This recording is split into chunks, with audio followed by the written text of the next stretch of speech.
Hello दोस्तों, कैसे हैं आप लोग। आशा करते हैं कि आप लोग अच्छे होंगे और आप लोग की पढ़ाई भी अच्छी चल रही होगी। जहाँ तक आप लोग को पता है कि मैं आधुनिक भारत के इतिहास का घटना चक्र का पूर्वालोकन का सीरीज़ लेकर आई हूँ। इस क्रम में हमारा 6 टॉपिक हो गया है। आज हमारा 7वां टॉपिक है अन्य जन आंदोलन। तो इसको कुछ नोट्स देख लेते हैं, फिर क्वेश्चन की तरफ बढ़ते हैं।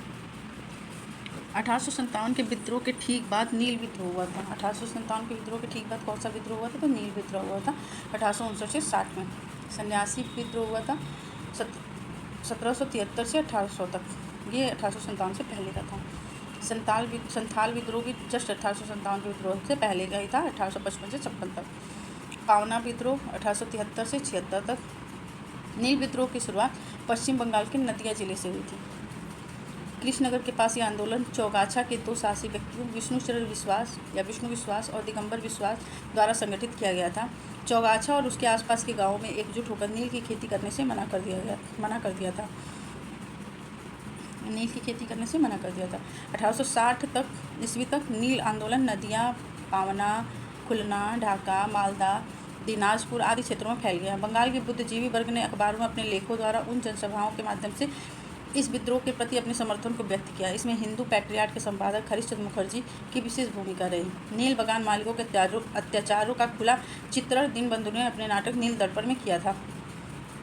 वंदे मातरम गीत बंकिम चंद्र चटर्जी का प्रसिद्ध उपन्यास आनंद मठ से लिया गया है। इस उपन्यास के कथानक सन्यासी विद्रोह पर आधारित है। 1896 में कांग्रेस के कलकत्ता अधिवेशन में वंदे मातरम को पहली बार रविन्द्रनाथ टैगोर द्वारा गाया गया था। 1896 के कलकत्ता अधिवेशन में पहली बार रविन्द्रनाथ टैगोर द्वारा वंदे मातरम गाया गया था। अंग्रेजी संप्रभुता को सुनियोजित तथा गंभीर चुनौती बहावी आंदोलन से मिली थी। 19वीं शताब्दी का यह महत्वपूर्ण आंदोलन था। रायबरेली के सैयद अहमद बरेलवी भारत में इस आंदोलन के प्रवर्तक थे। वह अरब के अब्दुल बहाव से प्रभावित थे, परंतु अधिक प्रभाव उनका दिल्ली के एक संत शाह वलीउल्लाह का था। सैयद अहमद बरेलवी के प्रयत्नों से इस आंदोलन की विचारधारा शीघ्र ही काबुल, उत्तर पश्चिमी सीमांत प्रांत, बंगाल, बिहार,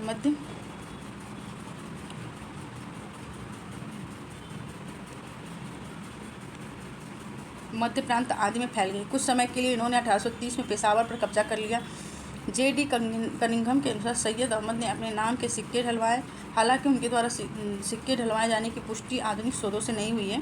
1831 में सैयद अहमद बरेलवी बालाकोट की लड़ाई में मारे गए।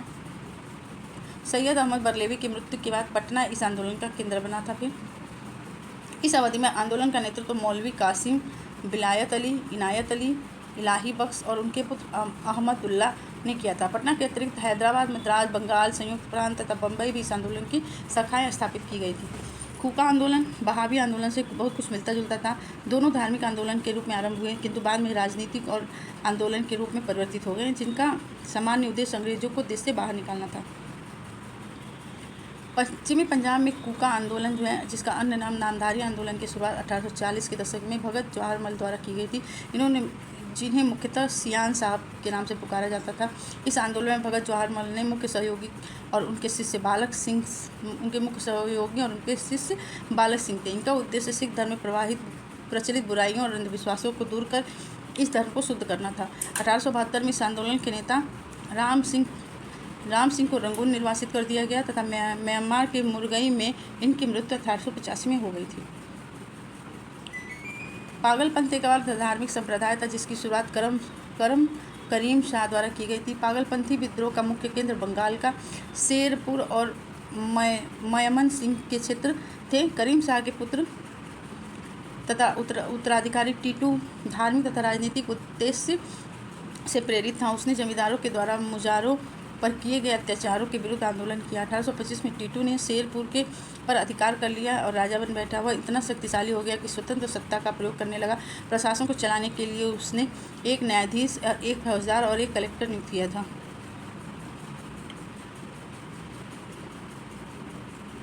फराजी लोग बंगाल के फरीदपुर के हाजी शरीयतुल्लाह द्वारा चलाए गए संप्रदाय के अनुयायी थे।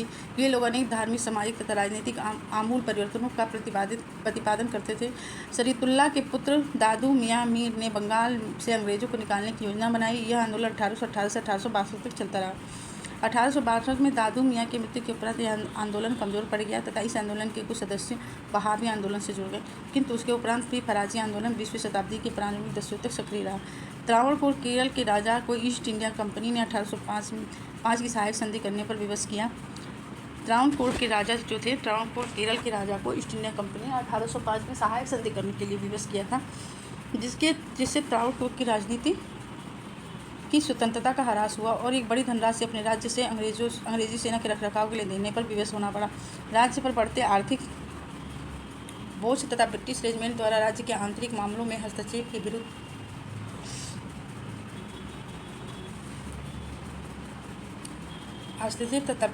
अंग्रेजी हस्तक्षेप के विरुद्ध त्रावणकोर के दीवान जो है बेलूथम्पी ने अंग्रेजों के विरुद्ध 1808 में विद्रोह कर दिया।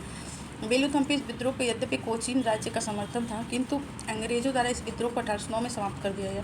बेलूथम्पी इस विद्रोह के दौरान गंभीर रूप से घायल हुआ और अंततः उसकी मृत्यु हो गई। प्रारंभिक भारतीय क्रांतिकारियों में अग्रगण्य वासुदेव बलवंत फड़के ने बम्बई प्रेसिडेंसी के रमोसी जनजाति के लोगों को संगठित करके उन्हें प्रशिक्षित लड़ाकू बल में परिवर्तित किया और रमोसी कृषक जत्था की स्थापना की। गडकरी लोग जो है मराठों के किलों में काम करने वाले उनके वंशानुक्रम सैनिक थे। उन्हें मनमाने ढंग से भू राजस्व की वसूली, मराठा सेना से उन्हें सेवा मुक्त किए जाने तथा उनकी ज़मीनों को मामलतदारों की देखरेख के अधीन कर दिए जाने के विरुद्ध 1844 में कोल्हापुर में ब्रिटेन में विद्रोह कर दिया।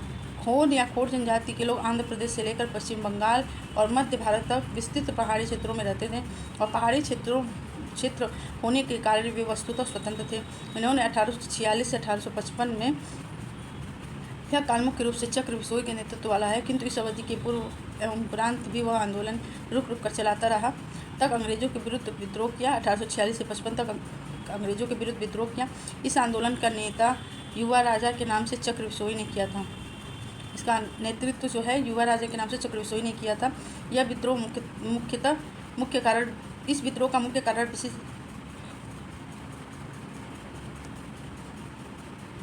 मुख्य कारण ब्रिटिश सरकार द्वारा मानव बलि मरीहा को प्रतिबंधित करने का प्रयास था। अंग्रेजों द्वारा नए करों का आरोपण और अनेक क्षेत्रों में जमींदारों और साहूकारों के प्रवेश से संबंधित था, जिसके कारण आदिवासियों को अनेक कष्टों का सामना करना पड़ा। अंग्रेजों ने एक मरीहा एजेंसी गठित की, जिसके विरुद्ध खोनों ने विद्रोह कर दिया। छोटा नागपुर क्षेत्र में कोल विद्रोह का नेतृत्व 1831-32 में बुद्ध तथा बुद्धो भगत ने किया था। यह विद्रोह लगभग 1833 तक चला। बघेरा विद्रोह 1819 तक चला। में ओखा मंडल के बघेरा समुदाय द्वारा किया गया था। यह विद्रोह बड़ौदा के गायकवाड़ों और अंग्रेजों के विरुद्ध था। 1820 में हुए शांति समझौते से यह विद्रोह समाप्त हुआ। 1857 से पूर्व विद्रोह का क्रम इस प्रकार है। बंगाल का सिपाही विद्रोह 1764, जिसमें हेक्टर मुनरो की एक बटालियन बक्सर के रणभूमि में मीर कासिम से जा मिली। दूसरा वेल्लोर का सिपाही विद्रोह 1806, कच्छ का विद्रोह 1816 से 32, कोल विद्रोह 1831-32, संथाल विद्रोह 1855-56। 1855-56 का संथाल विद्रोह एक प्रसिद्ध आदिवासी विद्रोह था, जिसमें मूलभूत आदिवासी आवेग तथा ब्रिटिश शासन के आदिवासी आगे और ब्रिटिश शासन के पूर्ण तिरस्कार जैसी भावनाएं देखने को मिलती है। भागलपुर से राजमहल के बीच का क्षेत्र, जो कि दमनी कोक के नाम से जाना जाता था, में यह विद्रोह मूलतः आर्थिक कारणों से हुआ था। साहूकारों तथा औपनिवेशिक प्रशासक दोनों ही उनका शोषण कर रहे थे। दिकू मतलब बाहरी लोगों एवं व्यापारियों ने संथालों द्वारा लिए गए ऋणों पर 50 से लेकर 500% ब्याज वसूल लिया। इस विद्रोह के नेता सिद्धू, कांदू, चांद और भैरव 4 भाई थे। सिद्धू ने अधिकारियों से कहा कि ठाकुर जी ने मुझे आदेश देते समय कहा कि यह देश साहबों का नहीं है, ठाकुर जी हमारी तरफ से लड़ेंगे। इस तरह आप सब साहब लोग और सिपाही लोग खुद ठाकुर जी से लड़ोगे। यह आंदोलन 1856 तक जारी रहा और अंततः विद्रोही नेताओं को पकड़ने के बाद आंदोलन को भारी दमन के साथ कुचल दिया गया। 1855 ईस्वी में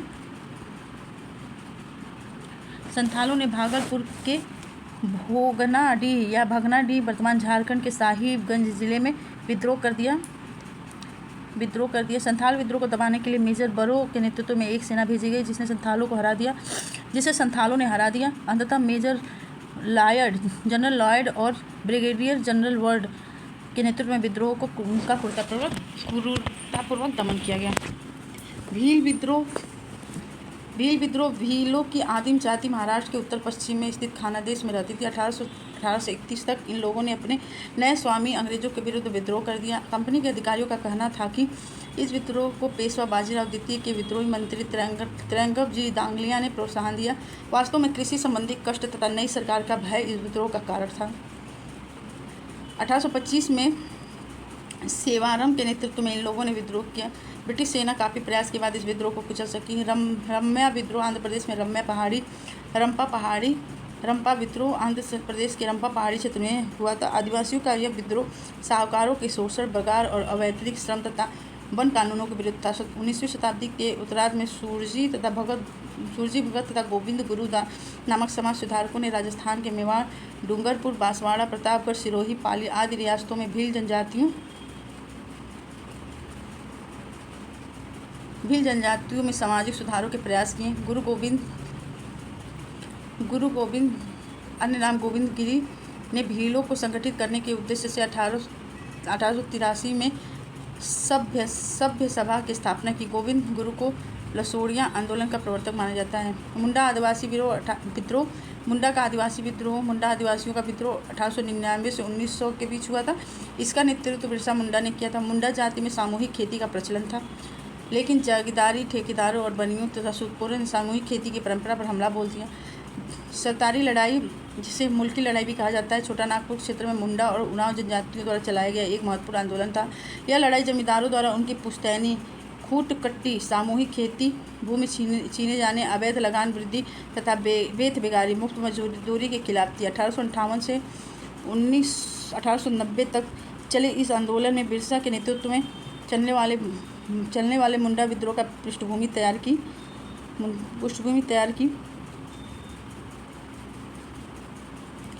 1895 में बिरसा ने अपने आप को भगवान का दूत घोषित किया। मुंडा विद्रोह को उलगुलान या महान हलचल नाम से भी जाना जाता है। यह विद्रोह इस अवधि का सर्वाधिक प्रसिद्ध आदिवासी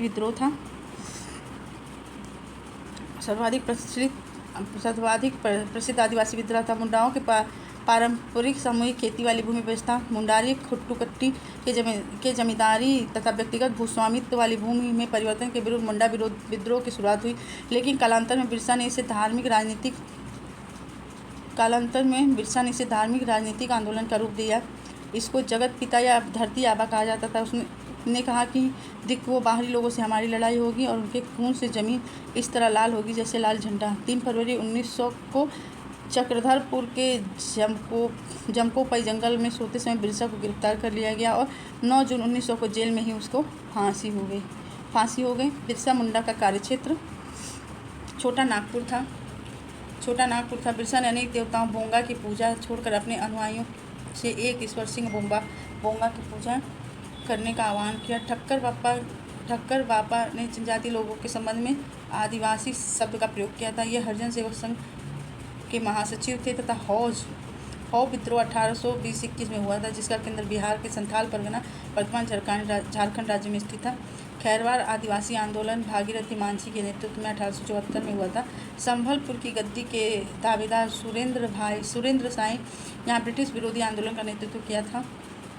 संभलपुर की गद्दी के लिए 1862 में उसने आत्मसमर्पण कर दिया। मोपला विद्रोह केरल के मालवाड़ क्षेत्र में वर्ष 1921 में हुआ था।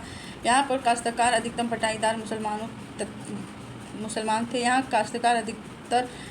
मुसलमान थे। जमींदार अधिकतर हिंदू थे। यह आंदोलन जमींदारों के शोषण के खिलाफ था। अहोम विद्रोह 1828 में प्रारंभ हुआ, जिसका नेतृत्व गोमधुर कुंवर ने किया था।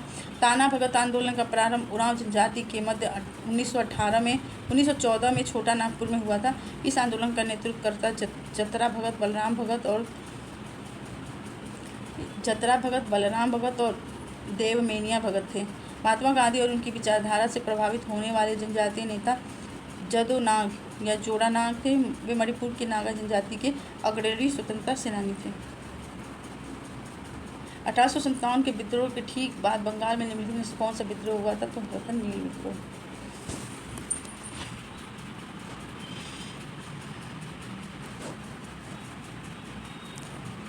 1858 1857 के विद्रोह के ठीक बाद बंगाल में नील विद्रोह 1859 से 60 में हुआ था।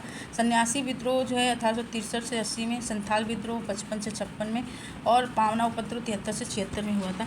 नील विद्रोह की शुरुआत पश्चिम बंगाल के नदिया के कृष्ण नगर के पास दो साहसी व्यक्तियों विष्णु विश्वास और दिगंबर विश्वास द्वारा संगठित की गई थी। चौगाछा और उनके आसपास के गाँव ने इनके इस विद्रोह के प्रभाव में आकर एकजुट होकर नील की खेती करने से मना कर दिया था। नील आंदोलन के इतिहास में अपनी मांगों को लेकर किए गए आंदोलन में सर्वाधिक व्यापक और जुझारू आंदोलन था।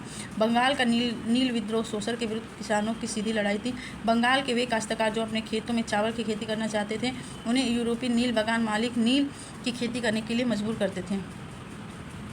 नील की खेती से इनकार करने पर किसान के नील बागान मालिकों ने दमन चक्र का सामना करना पड़ता था। 1859 में बंगाल के हजारों रैयतों किसानों ने नील की खेती करने से इनकार कर दिया। जैसे जैसे ये आंदोलन या विद्रोह फैला, रैयतों ने बागान मालिकों को लगान चुकाने से भी इनकार कर दिया और 1807 तक नील आंदोलन नदिया, पावना, खुलना, ढाका, मालदा, दिनाजपुर आदि क्षेत्रों में फैल गया। किसान की एकजुटता के कारण 1807 में लगभग सभी नील कारखाने बंद हो गए और बंगाल के बुद्धिजीवी वर्ग ने अखबारों में अपने लेखों में द्वारा जन सभाओं के माध्यम से इस आंदोलन के प्रति अपने समर्थन को व्यक्त किया, जिसमें हिंदू पैट्रियाट के लेखक हरिश्चंद्र मुखर्जी की विशेष भूमिका रही। नील बागान मालिकों के अत्याचारों का खुला चित्रण दीनबंधु मित्र ने अपने नाटक नील दर्पण में किया था। 1858 से 59 में निम्नलिखित में से नील उत्पादकों की व्यथा का उजागर किया था दीनबंधु मित्र ने। कृषक दुर्दशा पर लिखी नील दर्पण दीनबंधु मित्र। प्रसिद्ध नाटक नील दर्पण, जिसमें इंडिगो की खेती करने वाले किसानों के दमन का चित्रण किया गया है, किसकी रचना है? दीनबंधु मित्र की। नील दर्पण नाटक है दीनबंधु मित्र का। निम्नलिखित विद्रोहों पर विचार कीजिए, उनके सही कालक्रम में व्यवस्थित कीजिए। तो विद्रोह के सबसे ज़्यादा सन्यासी, फिर नील, फिर कोका, फिर पावना, डी हो जाएगा।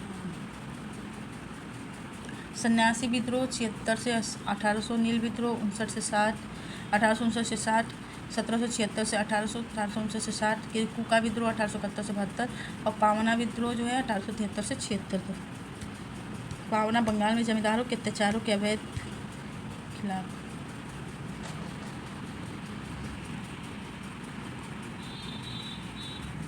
नील विद्रोह किसके बारे में था? तो नील विद्रोह था रैयत के नील की खेती नहीं करना चाहते थे और उन पर असामान्य मूल्य की ज़बरदस्ती रैयत नील की खेती नहीं करना चाहते थे और उन पर असामान्य मूल्य पर ज़बरदस्ती कराई जाती थी। अमान्य मूल्य पर ज़बरदस्ती कराई जाती थी। नील विद्रोह अंग्रेजी शासन में किसानों का पहला संगठित और जुझारू विद्रोह था। इस विद्रोह का कारण था कि रैयत नील की खेती नहीं करना चाहते थे कि तो उनसे एक अमान्य मूल्य पर ज़बरदस्ती खेती कराई जाती थी। इसी संदर्भ में सरकार ने 1860 में नील आयोग का गठन किया था। निम्नलिखित में से किस कारण से भारत में 20वीं शताब्दी के आरंभ में नील की खेती का ह्रास हुआ था? तो नई खोजों के कारण विश्व बाजार में इसका अलावकर होना। नील मुख्यतः उष्णकटिबंधीय फसल है। 19वीं शताब्दी के अंत तक अधिकांश यूरोपीय देश के उत्पादक कपड़े रंगाई के लिए भारतीय नील का इस्तेमाल करते थे। ब्रिटेन में औद्योगिक क्रांति की शुरुआत के फलस्वरूप कपास के उत्पादन और नील की खेती को भारत में बढ़ावा मिला था। 1788 में ब्रिटेन द्वारा आयात किए गए नील में भारतीय नील का हिस्सा 30% था, जो 1810 में बढ़कर 95% हो गया। 20वीं शताब्दी के प्रारंभ में यूरोपीय देशों ने कृत्रिम रंगों का निर्माण होने से भारतीय नील उद्योग में तीव्र धक्का लगा। जर्मनी में बनी डाई ने भारतीय नील के अंतर्राष्ट्रीय व्यापार को गंभीर रूप से प्रभावित किया।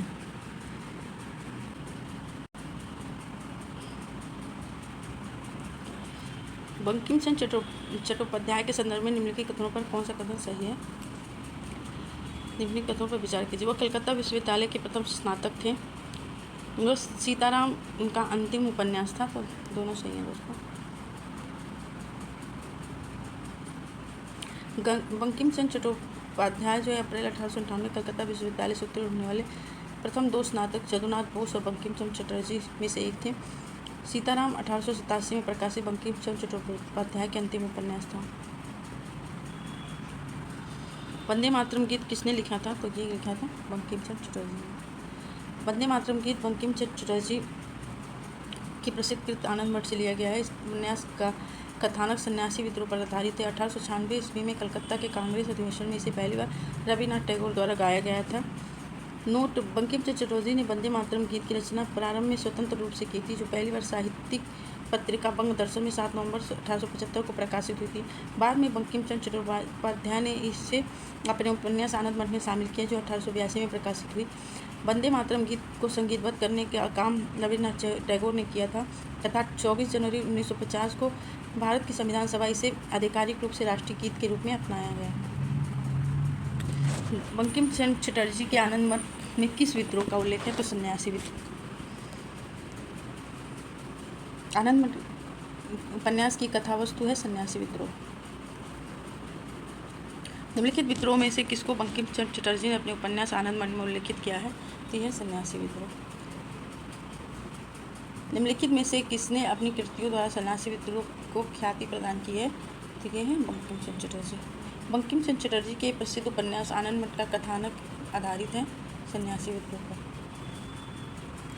निम्नलिखित युगों में से कौन सा युग सम्मिलित नहीं है? पावना विद्रोह 73 से 76, दक्कन का विद्रोह 1875, सन्यासी विद्रोह 1776 से 1800 में है सन्यासी विद्रोह। और कोल विद्रोह ये 31-32 में, 1831-32 में, तो दोनों गलत है इसमें। एक्सप्लेनेशन देख लेते हैं। पावना विद्रोह 73 से 76, दक्कन किसान विद्रोह 75, सन्यासी विद्रोह 76 से 1763 से 1800 और कोल विद्रोह 1831 से 32।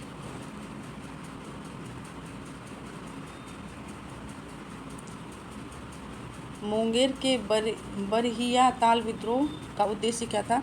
तबक्कास्त भूमि की वापसी की मांग। मुंगेर का बरहिया ताल विद्रोह था बकास्त भूमि की वापसी की मांग। सन्यासी विद्रोह के दौरान होने वाले बहावी आंदोलन का मुख्य केंद्र क्या था? पटना। क्या था? पटना। अंग्रेजी प्रभुसत्ता को सबसे सुनियोजित और गंभीर चुनौती जो है बहावी आंदोलन से मिली। 19वीं शताब्दी के महत्वपूर्ण आंदोलन था। रायबरेली सैयद अहमद बरेलवी भारत में इस आंदोलन के प्रवर्तक थे। वह अरब के अब्दुल बहाव से प्रभावित थे, परंतु अधिक प्रभाव दिल्ली के एक संत शाह वलीउल्लाह का था। सैयद अहमद बरेलवी की महत्वाकांक्षा पंजाब के सिखों और बंगाल में अंग्रेजों को अपदस्थ करके भारत में मुस्लिम सत्ता को पुनर्जीवित तथा पुनर्स्थापित करना था। सैयद अहमद बरेलवी के प्रयत्नों से इस आंदोलन की विचारधारा शीघ्र ही काबुल, उत्तर पश्चिमी सीमांत प्रांत, बंगाल, बिहार, मध्य प्रांत आदि में फैल गई। कुछ समय के लिए इन्होंने 1830 में पेशावर पर कब्जा कर लिया और जे.डी. कनिंघम के अनुसार सैयद अहमद बरेलवी ने अपने नाम के सिक्के ढलवाए, किंतु उनके द्वारा ढलवाए गए सिक्कों की पुष्टि आधुनिक शोधों से पुष्ट नहीं हुई है। 1831 में वो बालकोट की लड़ाई में मारे गए। सैयद अहमद बरेलवी की मृत्यु के बाद पटना इस आंदोलन का केंद्र बना। इस अवधि में आंदोलन का नेतृत्व मौलवी कासिम, विलायत अली, इनायत अली, इलाही बख्श और उनके पुत्र अहमदुल्लाह आदि ने किए। पटना के अतिरिक्त हैदराबाद, मद्रास, बंगाल, संयुक्त प्रांत, बम्बई इस आंदोलन की सरकार स्थापित की। 1897 के विद्रोह में बहावियों ने इस भावना का योगदान दिया। कूका आंदोलन को किसने संगठित किया था? तो कूका आंदोलन को गुरु राम सिंह ने। कूका आंदोलन का अन्य नाम रामधारी आंदोलन था। बहावी आंदोलन से कुछ मिलता जुलता था। यह बहावी आंदोलन से मिलता जुलता था। दोनों आंदोलन धार्मिक आंदोलन के रूप में शुरू हुआ था, लेकिन बाद में ये आंदोलन राजनीतिक आंदोलन में परिवर्तित हो गया, जिसका सामान्य उद्देश्य जो था अंग्रेजों को देश से बाहर निकालना था। पश्चिम पंजाब में कूका आंदोलन की शुरुआत 1800 दशक में भगत जवाहरमल के द्वारा की गई थी। मुख्यतः सियान साहब के नाम से भी इनको पुकारा जाता था। भगत जवाहरमल को सियान साहब के नाम से भी पुकारा जाता था। इस आंदोलन में भगत जवाहरमल के मुख्य सहयोगी उनके शिष्य बालक सिंह थे। भगत जवाहरमल और उनके मुख्य सहयोगी बालक सिंह थे। इनका मुख्य उद्देश्य सिख धर्म में प्रचलित जो बुराइयां और अंधविश्वास है उनको दूर कर धर्म को शुद्ध करना था।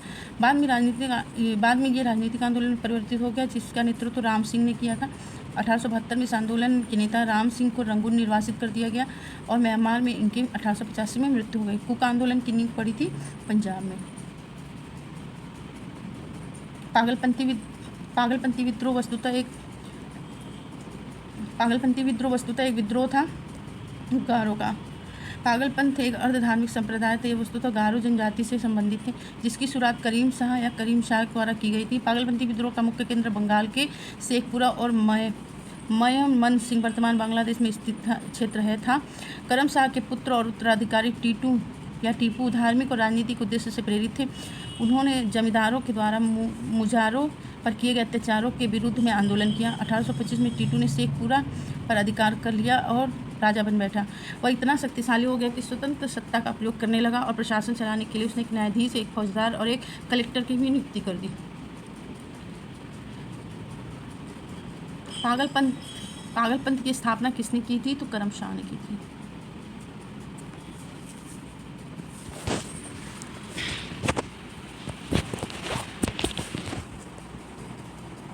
निम्नलिखित में से कौन फराजी विद्रोह का नेता था? तो फराजी विद्रोह का नेता मतलब दादू मियाँ थे। फराजी लोग बंगाल के फरीदपुर के हाजी शरीतुल्लाह के द्वारा चलाए गए संप्रदाय के अनुयायी थे। ये लोग अनेक धार्मिक, सामाजिक और राजनीतिक आमूल परिवर्तनों का प्रतिपादन करते थे। शरीतुल्लाह के पुत्र दादू मियाँ या दुद्दू मियाँ ने बंगाल से अंग्रेज़ों को निकालने की योजना बनाई। इन्होंने बंगाल से अंग्रेज़ों को निकालने की योजना बनाई और यह आंदोलन शुरू 1818 से 1862 के दौरान चलता रहा। 1862 में दादू मियाँ की मृत्यु के उपरांत यह आंदोलन कमज़ोर पड़ गया और इसके कुछ अनुयायी बहावी आंदोलन में से जुड़ गए और इसके उपरांत यह आंदोलन 20वीं सदी तक जाते जाते प्रारंभिक दशकों तक ही सक्रिय रहा। फराजी लोग कौन थे? तो ये हाजी शरीतुल्लाह के अनुयायी थे। बेलूथम्पी ने अंग्रेज़ों के विरुद्ध आंदोलन का नेतृत्व किया था केरल से। त्रावणकोर केरल के राजा तथा ईस्ट इंडिया कंपनी ने 1805 में सहायक संधि करने के पर विवश किया और जिससे त्रावणकोर की राजनीतिक स्वतंत्रता का ह्रास हुआ और एक बड़ी धनराशि अपने राज्य में अंग्रेजी सेना के रखरखाव के लिए देने पर विवश होना पड़ा। राज्य पर पड़ते आर्थिक बोझ और ब्रिटिश रेजिमेंट द्वारा राज्य के आंतरिक मामलों में हस्तक्षेप के विरुद्ध त्रावणकोर के दीवान बेलूथम्पी ने अंग्रेजों के विरुद्ध विद्रोह कर दिया। बेलूथम्पी के इस विद्रोह को यद्यपि कोचीन राज्य का समर्थन मिला, किंतु अंग्रेजों द्वारा इस विद्रोह को 1809 में ही दबा दिया गया।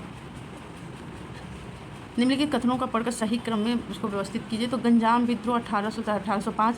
गंजाम विद्रोह का नेतृत्व धनंजय ने किया था और गुमसुर के विद्रोह का नेतृत्व श्रीकर भांजा ने किया था। धनंजय श्रीकर भांजा के पिता थे? नहीं, ये गलत है। 1, 2, 3 सही है। गंजाम और गुमसुर विद्रोह की लंबी परंपरा रही है, जिसमें गंजाम ने 1800 से 1805 में विद्रोह किया तथा गुमसुर ने 1835 से 1837 में विद्रोह किया। गुमसुर में श्रीकर भांजा और बाद में उसके बेटे धनंजय भांजा द्वितीय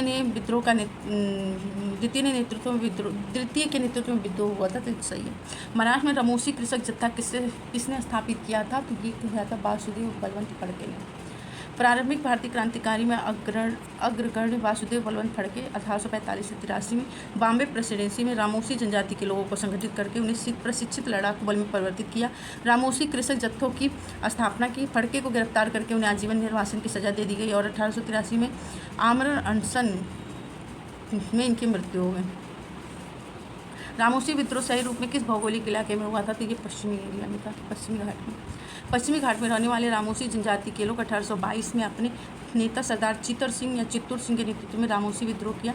रामोसी ने सतारा के आसपास के क्षेत्रों को लूटा और किले पर भी आक्रमण किया। 1825-26 में भयंकर अकाल और अन्ना भाव के कारण इन्होंने उमाजी नाइक के नेतृत्व में पुनः विद्रोह किया। निम्नलिखित में से कौन सा स्थान गडकरी विद्रोह का केंद्र था? तो ये था कोल्हापुर। गडकरी लोग मराठों के किलों में काम करने वाले उनके वंशानुगत सैनिक थे। इन्होंने मनमाने ढंग से भू राजस्व की वसूली, मराठा सेना से उन्हें सेवा मुक्त किए जाने तथा उनकी ज़मीनों को मामलतदारों की देखरेख के अधीन कर दिए जाने के विरोध में 1844 में कोल्हापुर में विद्रोह कर दिया। इस विद्रोह को दबाने के लिए सरकार को काफ़ी संघर्ष करना पड़ा था। मानव बलि प्रथा का निषेध करने के लिए अंग्रेज़ों के विरुद्ध विद्रोह करने वाली जनजाति कौन सी थी? तो ये थी खोंद जनजाति।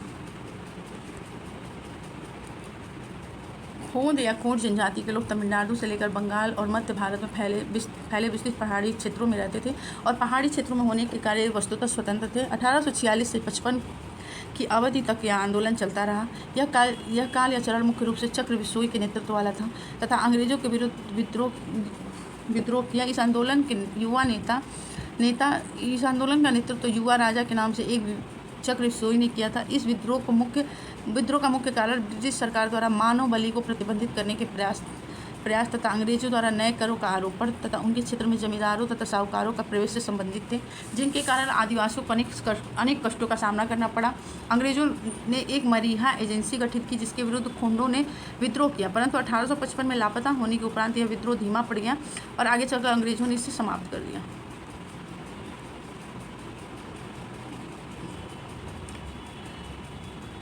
कोल विद्रोह 1831-32 का नेतृत्व किसने किया था? तो बुद्धू भगत ने 1831 में बुद्धू भगत ने कोल विद्रोह छोटा नागपुर क्षेत्र में रांची, सिंहभूमि, पलामू, हजारीबाग, मानभूमि आदि क्षेत्रों में हुआ था। यह विद्रोह का स्वरूप आर्थिक और राजनीतिक था। इस विद्रोह के पनपने का सर्वप्रमुख कारण था जमींदारों द्वारा भूमि कर को अत्यधिक बढ़ाया जाना। 1832 में बुद्धू भगत की मृत्यु के बाद इस आंदोलन का संचालन गंगा नारायण के द्वारा 1832 से 35 तक चला। 1831 में बुद्धू भगत के नेतृत्व में कोल विद्रोह किस क्षेत्र में हुआ था? तो ये हुआ था सिंहभूमि में। बघेरा विद्रोह कहाँ हुआ था? तो बघेरा हुआ था बड़ौदा में। बघेरा विद्रोह 1818 में अंग्रेजी सरकार के विरुद्ध किया गया। बघेरा विद्रोह गुजरात के ओखा मंडल में हुआ था। यह बड़ौदा के गायकवाड़ों ने ब्रिटिश सरकार की सहायता से बघेरा से अधिक कर एकत्र करने का प्रयत्न किया। बड़ौदा के गायकवाड़ों ने ब्रिटिश सरकार की सहायता से बघेरों से अधिक कर एकत्र करने का प्रयत्न किया, जिसके परिणामस्वरूप बघेरा सरदारों ने विद्रोह कर दिया। 1818 से 19 के मध्य अंग्रेजी प्रदेशों पर भी आक्रमण किया और 1820 तक के आसपास ये समाप्त हो गया। ब्रिटिश औपनिवेशिक व्यवस्था के विरुद्ध 1857 से पूर्व भारत के विभिन्न भागों में हुए विद्रोहों के सही घटना के क्रम में अनुसार रखें। तो पहला हो जाएगा बंगाल का सिपाही विद्रोह, वेल्लोर का सिपाही विद्रोह, कच्छ का विद्रोह, बंगाल, वेल्लोर, कच्छ, कोल, संथाल। इसका ए ऑप्शन सही हो जाएगा। बंगाल का सिपाही विद्रोह 1764 में, वेल्लोर का 1806 में, कच्छ का 1816 से 32 में, कोल विद्रोह 1831-32 और संथाल विद्रोह 1855-56।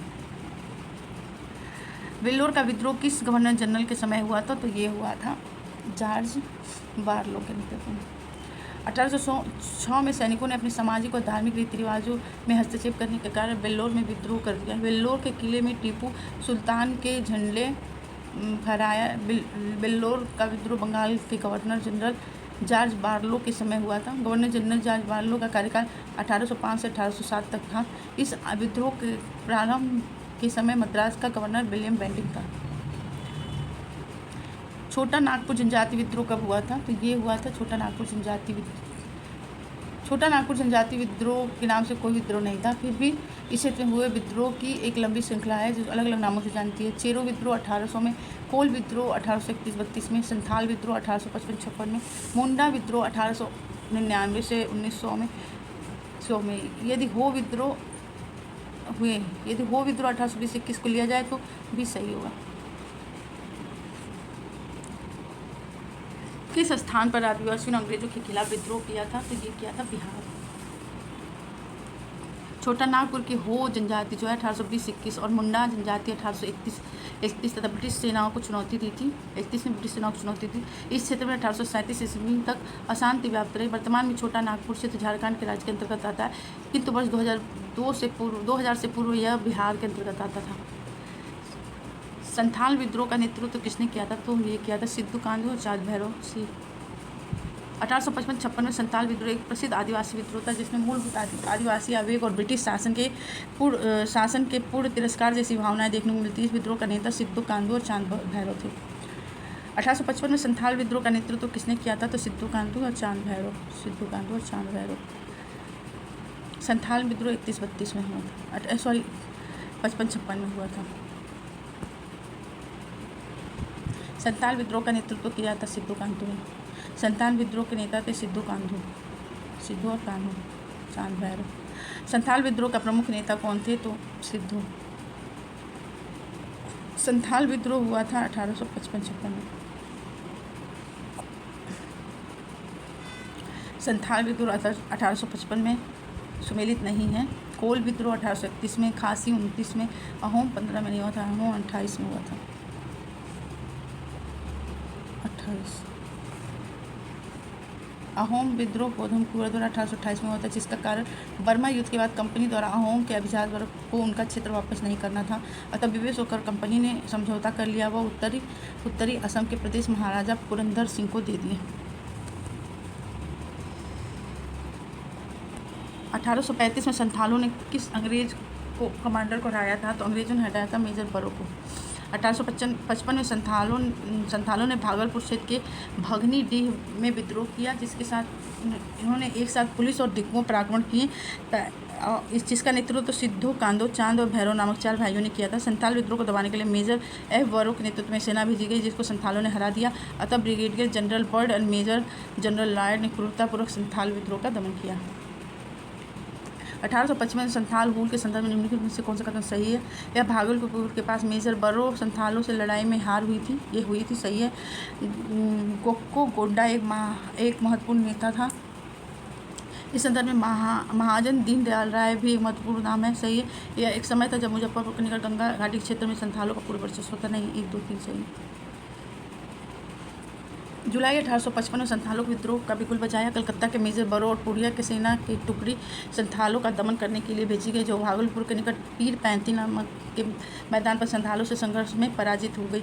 बाद में विद्रोह का दमन कैप्टन अलेक्जेंडर ने किया। गोंडा वर्तमान में झारखंड राज्य के अंतर्गत संथाल परगना में गोड्डा आता है। गोक्को यहाँ की का महत्वपूर्ण नेता था। महाजन दीनदयाल भी शोषणकर्ताओं में शामिल था। गंगा घाटी क्षेत्र में संथालों का वर्चस्व नहीं था। यह विद्रोह भागलपुर के राजमहल पहाड़ी तक ही सीमित था। संथाल विद्रोह के शांत हो जाने के बाद औपनिवेशिक शासन द्वारा कौन से उपाय किए गए थे? संथाल परगना नामक राज्य क्षेत्रों का सृजन किया गया था, सही है। संथाल परगना को गैर संथाल को कृषि को भूमि अंतरण करना गैर कानूनी बना दिया गया। किसी संथाल का गैर संथाल को भूमि अंतरण करना गैर कानूनी हो गया था, दोनों सही है।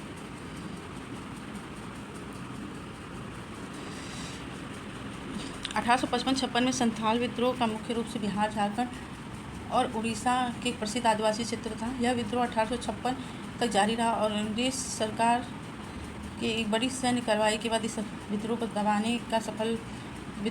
दबाने में सफल रही। अंग्रेज सरकार ने अलग संथाल परगना की मांग को मानकर क्षेत्र में शांति स्थापित की।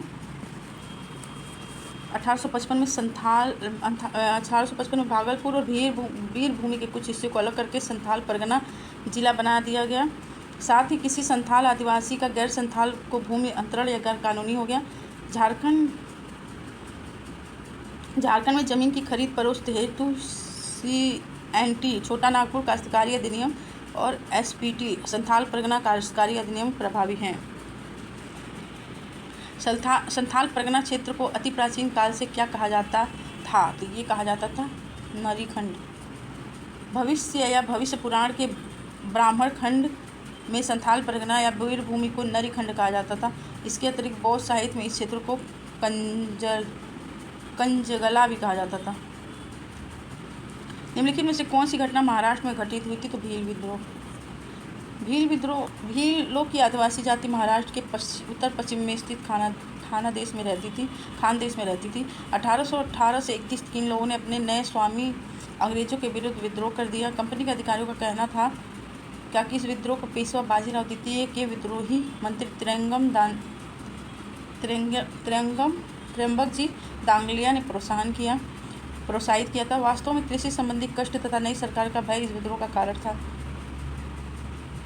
1825 में सेवारम ने इस विद्रोह का नेतृत्व किया। ब्रिटिश सेना काफ़ी प्रयास के बाद इस विद्रोह को कुचल सकी। कोल विद्रोह ये रांची, सिंहभूम, हजारीबाग और पलामू और मानभूमि के पश्चिम क्षेत्रों में फैला था। रंपा ये आंध्र प्रदेश के गोदावरी क्षेत्रों में स्थित था। साहूकारों के शोषण के विरुद्ध विद्रोह था। और संथाल विद्रोह 1855-56 में यह भागलपुर के राजमहल क्षेत्रों में था। मेवाड़, बागड़ के और पास के क्षेत्रों में भीलों में सामाजिक सुधारों के लिए लसोड़िया आंदोलन का सूत्रपात किया था गोविंद गिरी ने। 19वीं शताब्दी के उत्तरार्ध में सूरजी भगत व गोविंद गिरी नामक समाज सुधारकों ने राजस्थान के मेवाड़, बागड़ और डूंगरपुर, बांसवाड़, प्रतापगढ़, सिरोही, पाली इत्यादि रियासतों में बसी भील जनजातियों के सामाजिक उत्थान के प्रयास किया। गोविंद गिरी ने भीलों को संगठित करने के उद्देश्य से 1883 में संप सभा की स्थापना की। गोविंद गिरी को लसोड़िया आंदोलन का प्रवर्तक माना जाता है। उलगुलान विद्रोह किससे जुड़ा है? तो उलगुलान विद्रोह जुड़ा है बिरसा मुंडा से। मुंडा विद्रोह के नेता बिरसा मुंडा को धरती आबा या जगत पिता या उनके विद्रोह को उलगुलान महाविद्रोह या महान हलचल के नाम से जाना जाता है। यह विद्रोह इस अवधि का सर्वाधिक प्रसिद्ध आदिवासी विद्रोह था। मुंडों की पारंपरिक सामूहिक खेती वाली भूमि व्यवस्था, मुंडारी कुटुत्व के कुटकुटी जमींदारी तथा व्यक्तिगत भू स्वामित्व वाली भूमि व्यवस्था में परिवर्तन के विरुद्ध मुंडा विद्रोह की शुरुआत हुई थी। लेकिन कालांतर में बिरसा ने इसे धार्मिक राजनीतिक आंदोलन का स्वरूप दिया। मुंडा आदिवासियों का विद्रोह 1899 से 1900 के बीच हुआ था। 1895 में बिरसा ने अपने आप को भगवान का दूत घोषित किया और हजारों मुंडाओं का नेता बन गया। उसने कहा कि दिक्कू गैर आदिवासियों से हमारी लड़ाई होगी और उनके खून से जमीन इस तरह लाल होगी जैसे लाल झंडा। 1900 में क्रिसमस की पूर्व संध्या पर बिरसा ने मुंडा जाति के जिसका शासन स्थापित करने के उद्देश्य से विद्रोह का ऐलान कर दिया और 6000 मुंडा तीर और तलवार कुल्हाड़ी लेकर बिरसा के साथ हो लिए। लेकिन बिरसा को 3 फरवरी 1900 को चक्रधरपुर के जमपोई जंगल में गिरफ्तार कर लिया गया और 9 जून 1900 को जेल में ही इनकी मृत्यु हो गई और विद्रोह को कुचल दिया गया, पर बिरसा अमर हो गया। भारत के इतिहास के संदर्भ में उलगुलान अथवा महान उपद्रव निम्नलिखित में से किस घटना का विवरण है? तो 1899 में बिरसा मुंडा का विद्रोह, 99 से 1900 का। जिस आदिवासी नेता को जगत पिता या धरती आबा कहा जाता है वो है बिरसा मुंडा। मुंडा विद्रोह का नेता बिरसा मुंडा। मुंडा विद्रोह का नेतृत्व किसने किया था? तो बिरसा मुंडा ने। मुंडाओं का विद्रोह हुआ था 1899 से 1900 में। ये हुआ था 1899 से 1900 में। बिरसा सोते हुए पकड़ा गया था 3 फरवरी 1900 को। बिरसा मुंडा किसके पक्ष में थे? तो ये इनमें से किसी के नहीं।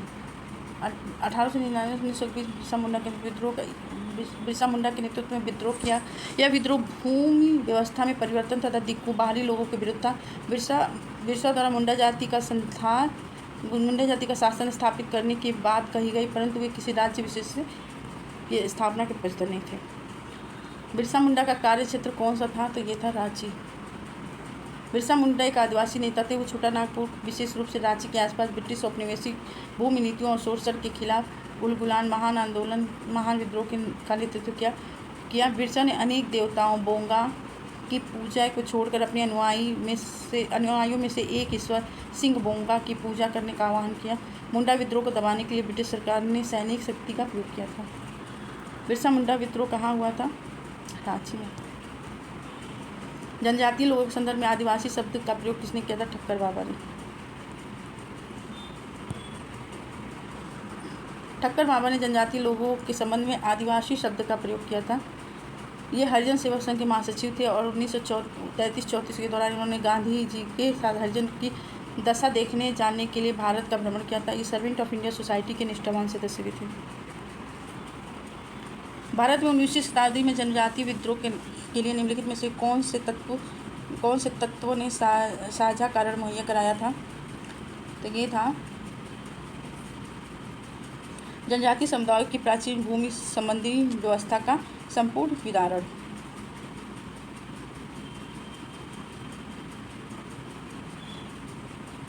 हौज विद्रोह कब हुआ था? हौज विद्रोह 1820 से 21 में हुआ था। हो या हौज विद्रोह 20-21 में हुआ था झारखंड में। खैरवार आदिवासी आंदोलन कब हुआ था? 1874 में। खैरवार आदि आंदोलन भागीरथ मांझी के नेतृत्व में 1874 में हुआ था। संबलपुर के अनेक ब्रिटिश विरोधी विद्रोह का नेता निम्नलिखित में से कौन था? तो ये था सुरेंद्र साई। संबलपुर की गद्दी के दावेदार सुरेंद्र साई ने यहाँ ब्रिटिश विरोधी आंदोलन का नेतृत्व किया। 1862 में आत्मसमर्पण कर दिया। निम्नलिखित घटनाओं पर विचार कीजिए। नील, दक्कन, संथाल और सिपाही। तो वेल्लूर का सिपाही विद्रोह 1806, नील 1856 से 57, संथाल विद्रोह 55-56, सिपाही विद्रोह 1857, नील विद्रोह 1859 से 60 और दक्कन दंगे 1875।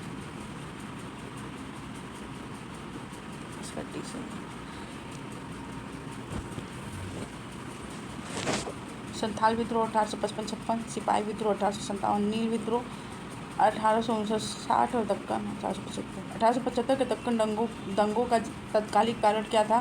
तो ये था सभी दक्कन दंगों का तत्कालिक कारण अकाल की छाया और महाजनों द्वारा ऊंची ब्याज दर थी। ये अकाल का छाया उच्च राजस्व को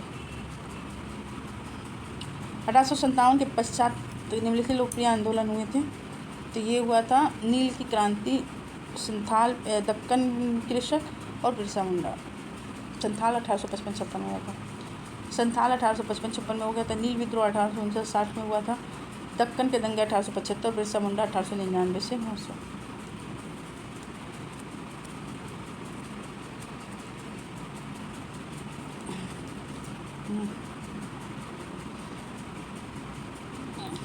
इसमें मिलान करना है।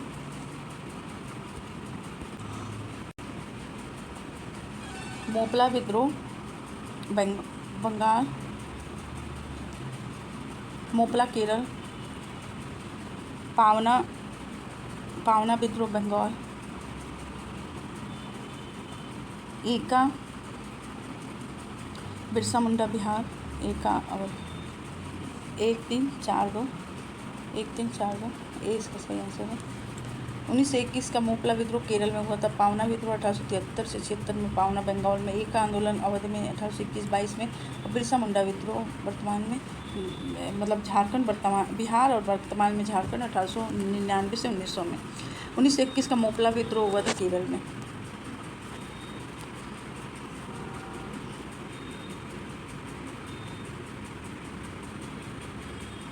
तेभागा आंदोलन 1846 से 47, एक मोपला विद्रोह 1946 से 47, मोपला 1921 3, पावना का किसान विद्रोह 73 से 74,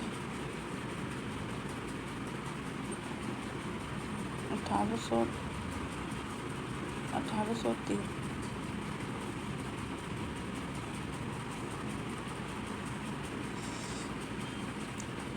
ये तीन, ये पावना का विद्रोह 1873 से 76, और बंगाल का नील विद्रोह 1859 से 60।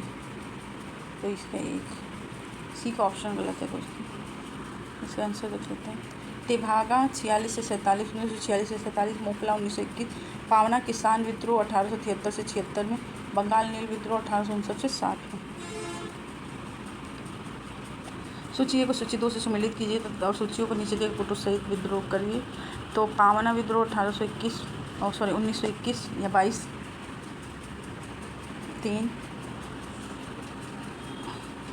3 है।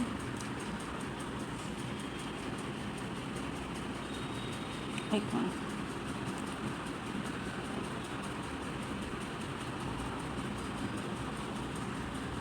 पावना 1873 से 76 2, ए का अवध में 1922 3, संथाल 56 1855 से 56, और ताना भगत 1914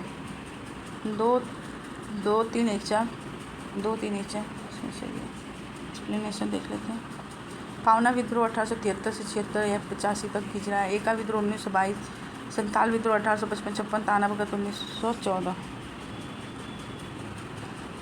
एका आंदोलन का प्रारंभ हुआ था अवध में, उत्तर प्रदेश के हरदोई बाराबंकी अन्य स्थानों में किसानों द्वारा। एका आंदोलन 1921-22 में उत्तर प्रदेश के हरदोई बहराइच सीतापुर जिले में किसानों द्वारा प्रारंभ किया गया था। प्रसिद्ध इतिहासकार सुमित सरकार के अनुसार इस एका आंदोलन की शुरुआत कुछ स्थानीय कांग्रेस कार्यकर्ताओं द्वारा की गई थी। इस आंदोलन का नेतृत्व आगे चलकर उग्र नेता मदारी पासी के हाथों में चला गया था। यह आंदोलन मुख्य मुद्दा निर्धारित लगाने 50% अधिक आंदोलन का मुख्य मुद्दा निर्धारित लगान से 50% अधिक लगान में सुना था।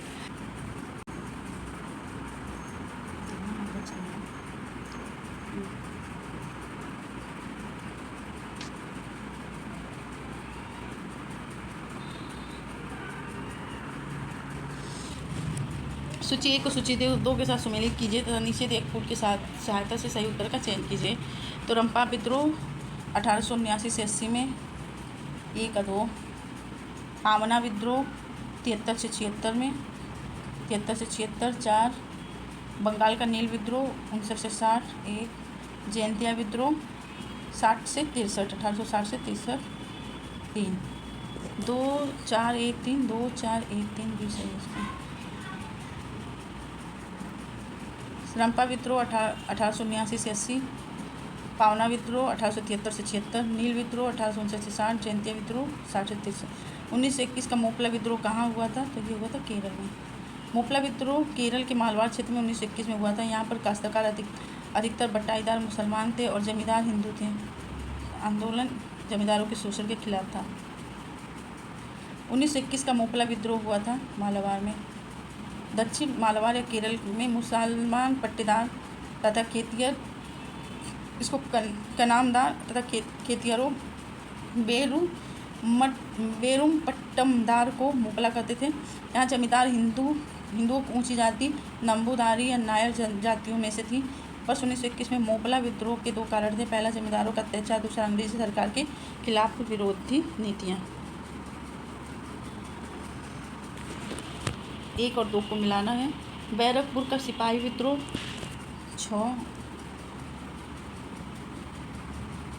बैरकपुर सिपाही विद्रोह 1824 2, बेल्लोर सिपाही विद्रोह 1806, संथाल विद्रोह 55-56 3, बहरामपुर विद्रोह 57 4, 2 4 3 1, 2 4 3 1 सही है।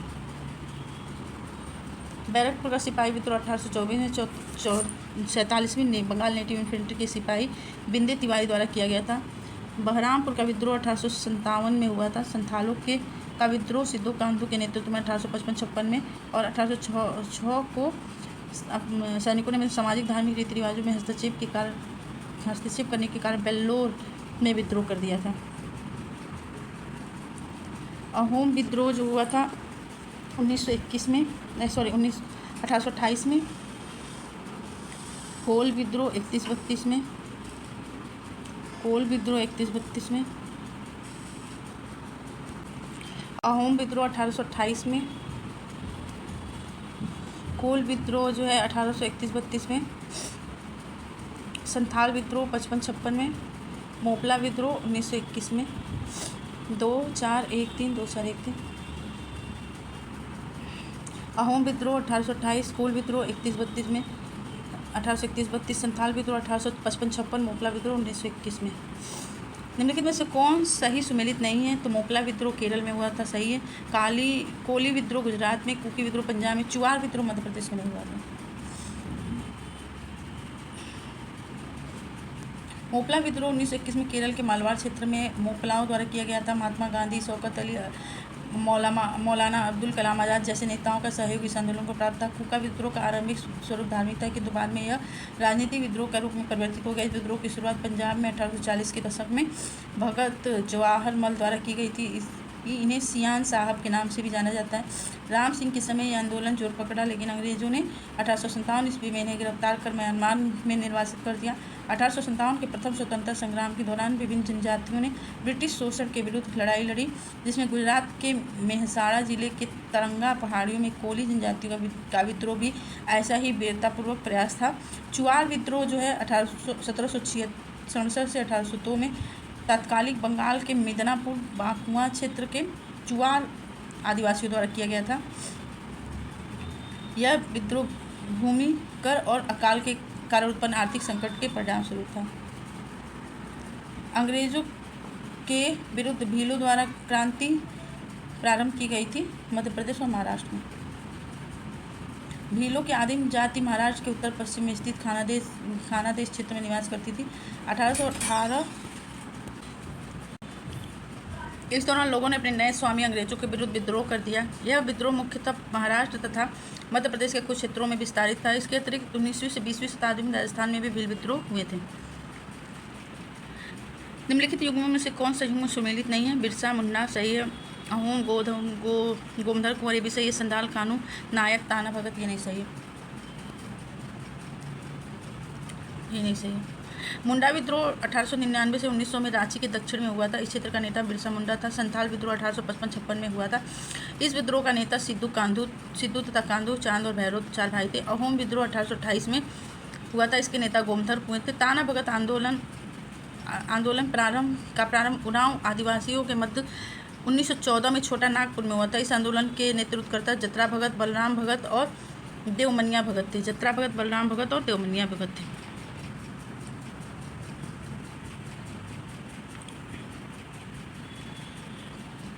ताना भगत आंदोलन कब हुआ था? तो अभी दोस्तों हम लोग जस्ट ठीक ही क्या रहे हैं 14 में। कूका विद्रोह पंजाब में हुआ था।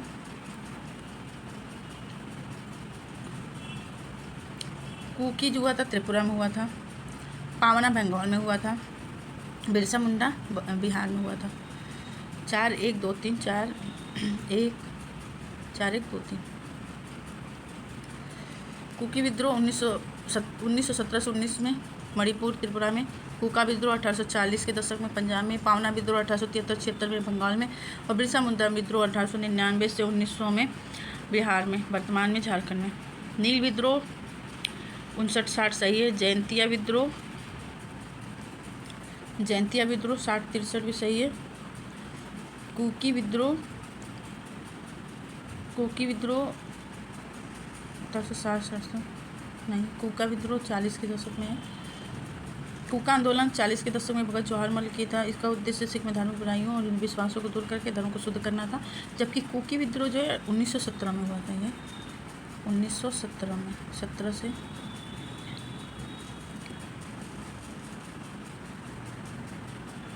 कुकी विद्रोह जो है 1917 से 19 तक हुआ था। तो 2 ऑप्शन इसमें गलत है। यह 1917 से शुरू हुआ था और 1919 तक चला था। सूची 1 और सूची 2 से सुमेलित कीजिए। ना जो नीचे दिए गए सूचियों में कूट का सही प्रयोग करिए। तो पाइका, बरेली, मालवार और सिलट नेतृत्वकर्ता का बात है। तो पाइका विद्रोह जो है जगबंधु विद्याधर महापात्र 4। बरेली का विद्रोह मुफ्ती मोहम्मद इवाज 3। मालवार का विद्रोह एडाचना कुंगल 1 और सिलहट का विद्रोह राधाराम 2। 4-3-1-2 बक्सी जनबंधु 1818 में पाइका विद्रोह के नायक थे, जो खोरदा वर्तमान में उड़ीसा राज्य में स्थित में हुआ था। यह जन्म पुरी के समीप रोहरुंगा में हुआ था और वास्तविक नाम जगबंधु विद्याधर महापात्र ब्रह्मर राय था। 1816 में बरेली विद्रोह नए पुलिस कर के विद्रोह में हुआ था, जिसका नेतृत्व धार्मिक नेता मुफ्ती मोहम्मद इवाज ने किया था। एड़ाचना कुंगर नायर वाडियान ने केरल वर्मा पाजहस्सी राजा के नायक सेना के सैनिक कमांडर थे, जिन्होंने औपनिवेशिक अत्याचार के विरुद्ध विद्रोह किया, जिसे मालवार विद्रोह के नाम से जाना जाता है। 1776 में सिलहट विद्रोह के चरगोला विद्रोह और प्रतापगढ़ विद्रोह के नाम से जाना जाता है। सिलहट विद्रोह, जिसे चरगोला विद्रोह और प्रतापगढ़ विद्रोह के नाम से भी जाना जाता है, ब्रिटिश शासन के विरुद्ध एक विद्रोह था, जिसका नेतृत्व चरगोला के जमींदार राधाराम ने किया था। जाट विद्रोह 1969 3। बुंदेला विद्रोह 1554। सनातनी विद्रोह 1662। सिख विद्रोह 1672 और सिख विद्रोह 1675। 3-1-2-4। जाट विद्रोह 1669। बुंदेला विद्रोह 1554। सनातनी विद्रोह 1672। सिख विद्रोह 1675। भूमिज विद्रोह का नेतृत्व किसने किया था? गंगा नारायण ने। भूमिज विद्रोह पूर्वी भारत के जंगल महल में क्षेत्र में 1832 से 33 के मध्य गंगा नारायण राव के नेतृत्व में हुआ था।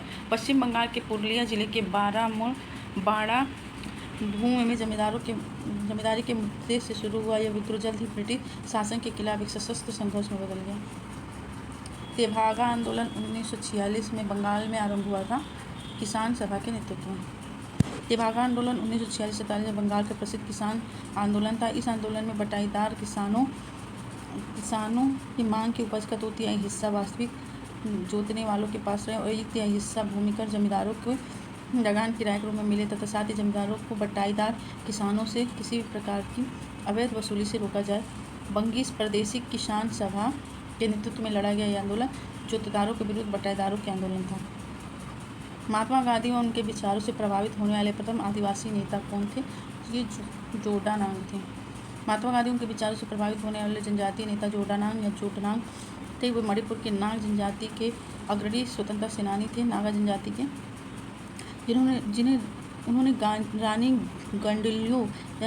गाइडिन्ल्यू सहित अपने विश्वासपात अनुयायियों को सहायता से सामाजिक तथा धार्मिक सुधार कार्य प्रारंभ किया। महात्मा गांधी की प्रेरणा से स्वतंत्रता आंदोलन में शामिल हुए। इनमें से वह प्रथम नेता कौन था जिन्होंने भारत में मजदूर आंदोलन को संगठित किया था? तो M.N. लोखंडे। नारायण मेघजी लोखंडे 1848 से 97 में भारत के प्रथम श्रम आंदोलन के अग्रदूत माने जाते हैं। 19वीं शताब्दी में कपड़ा मिल में काम करने वाले कामगारों की परिस्थितियों में सुधार करने के प्रयास के साथ उन्हें जाति और सांप्रदायिक मुद्दों पर साहसी पहल के लिए याद किया जाता है। भारत सरकार ने वर्ष 2005 में उनकी तस्वीर के साथ एक डाक टिकट जारी किया था। दोस्तों, आज का टॉपिक हमारा यहीं समाप्त होता है। मिलते हैं फिर से नेक्स्ट टॉपिक में। तब तक के लिए नमस्कार, बाय बाय।